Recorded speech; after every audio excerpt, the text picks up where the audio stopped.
So that account planner, by the way, the first account planners were usually British because this whole new um, functional area of an ad agency really started in the UK. So this was the person who really knew um, all the research and everything, particularly about the consumer. And I know that's still a factor in most agencies today.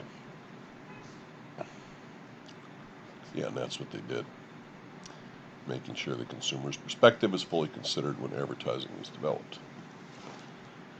And so the primary tool, as you can see here in black and white, is understanding consumer psychology and behavior. So they wrote personas, for instance, with the creative team. Knowledge is power, research, why do we use it? Um, and you guys know I like definitions, so what's the definition of research? And here it is, one of them anyway. Systematic investigation into and study of materials and sources in order to establish facts and reach new conclusions.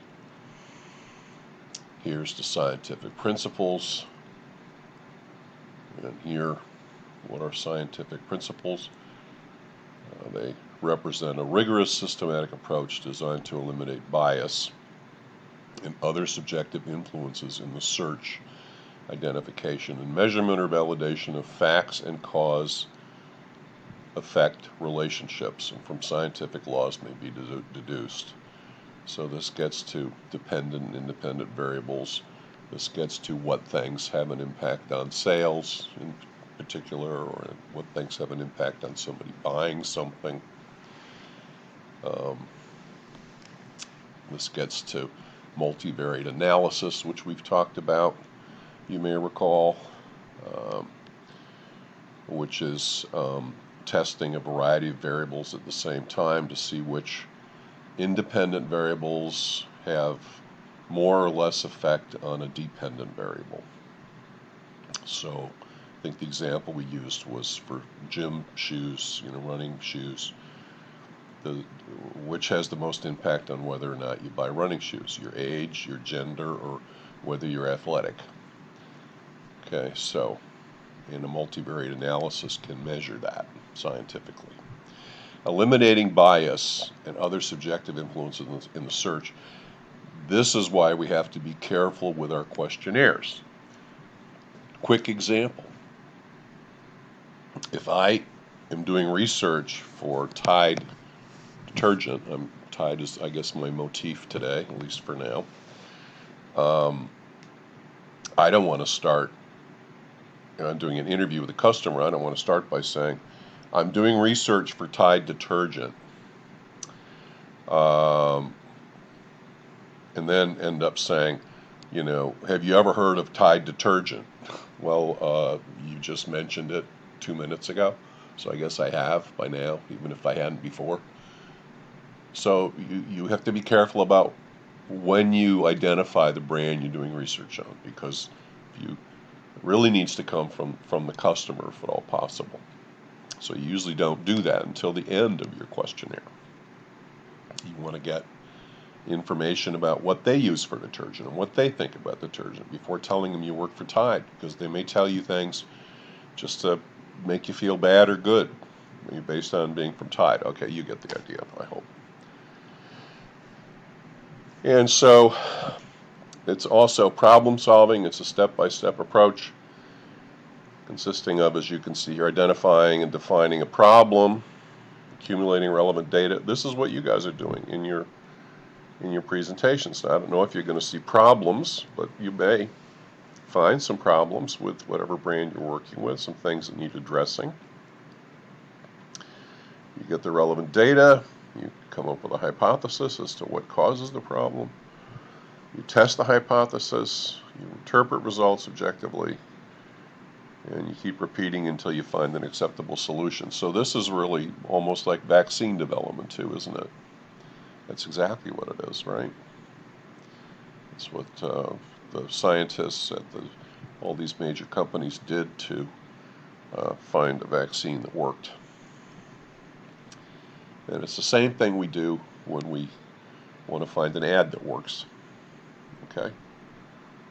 Okay. Examples of research. There are the people in the labs. Political polling is a kind of research that has to do with what people think. This I pulled. You can see this is pretty old.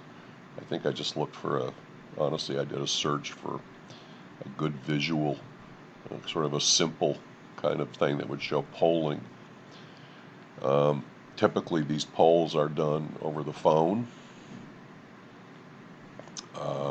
They call relatively large samples of people in the hundreds, maybe in the thousands.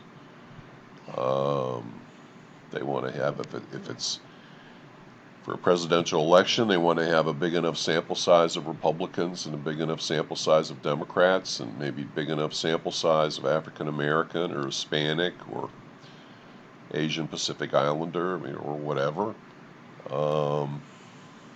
so that they can have projectable results by different segments. But these are phone interviews. And to be scientific, they're supposed to be more or less random dialing through directories. They don't start with the A's, and then the B's and the C's with the old phone directory.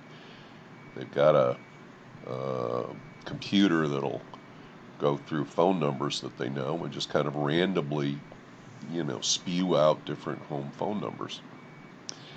One thing that's interesting about polling data that's come up recently, I just saw it on the Bill Maher show this week, I think, or last week. I had a data scientist on the show who was asked about why are the polls, the presidential election polls, seemingly wrong. I mean, what happens? I mean, for 2016, the polls said Hillary Clinton would win by a certain margin, and of course she didn't.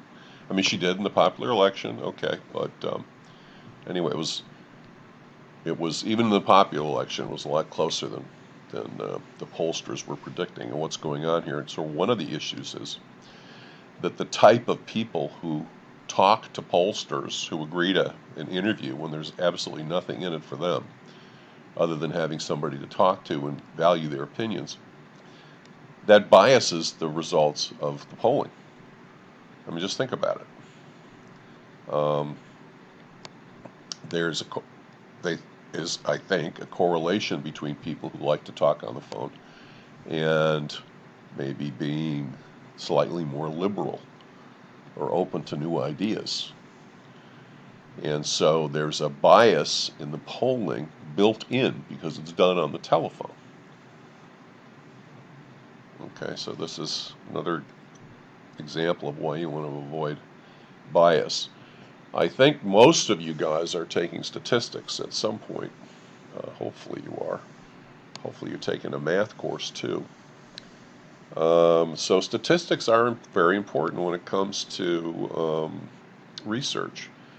Knowing that the sample size is big enough to be representative of whatever population you're dealing with. You want a sample size that's projectable. And typically there's a margin of error, plus or minus 5 points. I don't think there is there in this one? No, they don't say on this one. The bigger the sample size, the smaller the margin for error. Margin for error means if you say 92% of people believe this, but the margin for error is plus 5 or minus 5, the real number could be, what did I say, 97 or 92 people, 92%. So it could be 97% to 87% is the real number. So 92 may not be the real number because there's a 10-point margin of error, plus 5 and minus 5. The bigger the sample size, the smaller the margin of error. Okay? So if you want things that are projectable, again, it takes you to big samples. So we've talked about research and science now, particularly with quantitative research. But there's a lot of similarities. The same principles are used with market research as with laboratory research, medical research, scientific research. So now we're going to get into secondary and primary data. I think, as I said before, secondary data is already there. It was collected for another purpose or to sell to somebody. Primary data is collected for the specific purpose at hand. Okay. Secondary research, you go to the library, for example, on your computer. Primary research, you're talking to people, doing a survey. So secondary research, I typically would ask in the class who has used secondary research, how would you use it? This is an old slide here. How'd you sneak in there? I'm going to get rid of you. I'm going to get rid of you. It's one I used to have early on when I taught this class. I had students all work on the same brand for the project. And I would always take the brand that was used in there's a big collegiate competition. Different schools are given a case study prepared by a brand that pays a lot of money, and all these different schools come up with presentations and how they would address whatever problem the brand has highlighted. And I even forget what the darn thing's called. And I used to help judge in the Eastern Division, and so I got a copy of the briefing.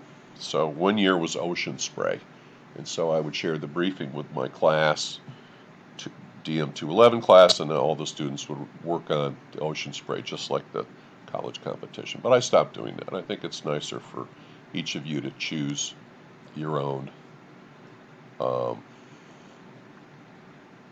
brand to work on. Why not? Okay, so you get secondary data first.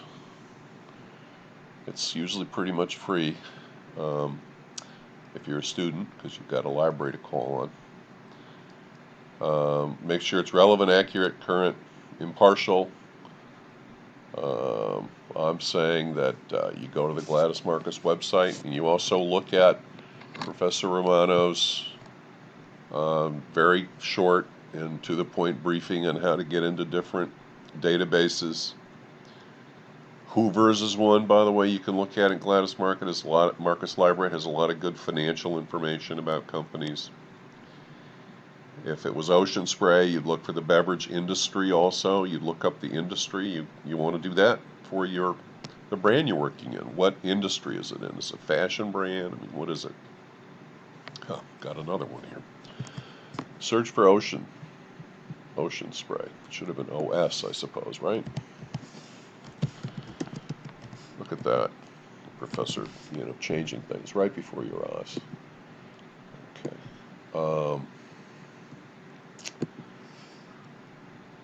Okay.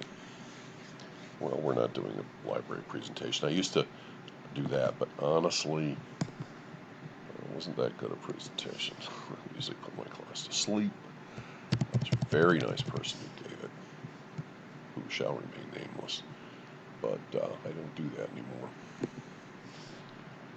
Okay. You can also look up, in addition, information about brands and companies and competitors and categories. That's where you start. You start broad, right? What's going on with the category in the U.S.? Okay, what's going on with this? What company is it in? What's going on with the company, the parent company for this brand? Now, what's going on with the brand? Is business up or down? What's going on? By the way, you can even Google, if it's a publicly traded stock, you can look for quarterly earnings reports on these companies, and you can listen to them and find out if they talk about the specific brand that you're working on. This is great information. You're going to knock my socks off if you guys do that. It's good for you to learn about that stuff too. But beyond just the companies, you can also research consumers. There is Mintel and the library and some other databases that will tell you who tends to use, buy the most, jewelry, watches, whatever. Look for the research. Okay, there's census data, demographics, psychographics. This sort of stuff. I'm thinking mostly Mintel for you guys.